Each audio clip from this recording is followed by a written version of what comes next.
नमस्कार, खबर समय जगत में आपका स्वागत है। मैं हर्षिता जौहरी। आइए नजर डालते हैं देश प्रदेश से जुड़ी तमाम खबरों पर। भोपाल कांग्रेस कमेटी के प्रदेश सचिव नासिर इस्लाम ने कहा कि मध्य प्रदेश के इतिहास के अंदर पहला ऐसा मंत्रिमंडल है जिसने चुनाव आयोग के नियम का उल्लंघन किया है। 206 विधायकों की सदन है, उस हिसाब से मंत्रिमंडल बनना था। यह भी एक इतिहास है। सबसे ज्यादा बगैर चुने लोग इस मंत्रिमंडल में है। वहीं उन्होंने कहा कि मैं तो इसे बिका हुआ मंत्रिमंडल कहूंगा। उन्होंने ज्योतिरादित्य सिंधिया के समर्थकों पर तंज कसते हुए कहा कि यह कहना गलत नहीं होगा कि आज भी महाराज की गुलामी की जंजीरों में जकड़े हुए हैं लोग।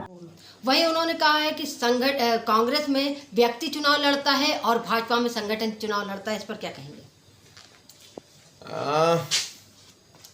नहीं बाल कितने अभी गोद में आ जाएंगे, गिन लेना कौन कहाँ किसका चुनाव लड़ता है। तुम किसी संगठन से नहीं जुड़े हो। अगर संगठन से जुड़ जाते तो बात होती। तुमने तो एक महाराज के,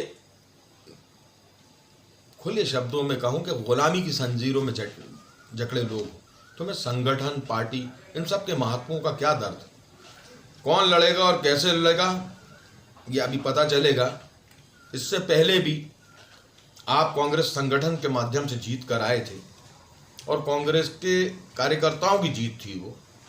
परंतु जिस प्रकार आपने अपनी चरित्र को, अपनी सोच को बदला है वो नज़र आता है। मानसिकता बदल ली भाई। एक मानसिकता गांधी की चलती और एक गोडसे की चलती है इस देश में। गांधी को छोड़ के गोडसे के पास जाने वाला व्यक्ति किसी के कहने पर, कोई सौदा करने पर, उसकी बातों का इतना गंभीरता से लेना भी नहीं चाहिए और इतने सारे जवाब भी नहीं देना चाहिए जितने में दे। वहीं अगर हम चंबल की बात करें तो सिंधिया जी के पास 3 ऐसे इक्के हैं कि तुलसी सिलावट है, प्रभुराम चौधरी है और गोविंद सिंह राजपूत है, जिनसे वह पूरा चंबल जीत सकते हैं। इस पर आपका क्या कहना है?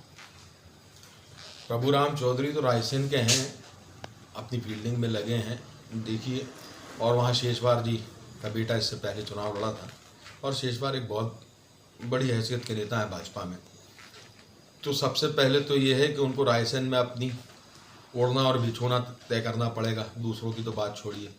गोविंद सिंह राजपूत हैं, किस प्रकार से उनकी चीज़ें सामने आ रही हैं। सुर्खी से चुनाव लड़े थे और सुर्खी के अंदर भी जनता इन जैसे बिके हुए लोगों को पहचान चुकी है।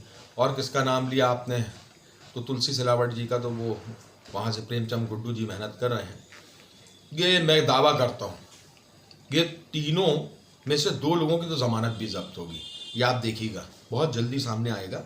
देखिए पब्लिक है, ये सब जानती है। तुम 35-35 करोड़ रुपए लेकर, मंत्री का पद पाकर, ब्लैकमेलिंग कर कर जनता के गाढ़े खून पसीने की कमाई इस कोरोना काल के अंदर लूट रहे हो।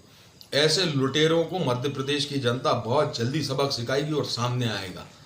ये चरित्रहीन लोग हैं, ये विचारहीन लोग हैं। इनकी ना तो कोई सोचे, इनका सिर्फ पैसा इनका वो हो गया है। तो मध्य प्रदेश की जनता ये सब जानती है। खबर समय जगत के लिए कैमरामैन अमन खान के साथ संवाददाता शक्ति भारती, भोपाल।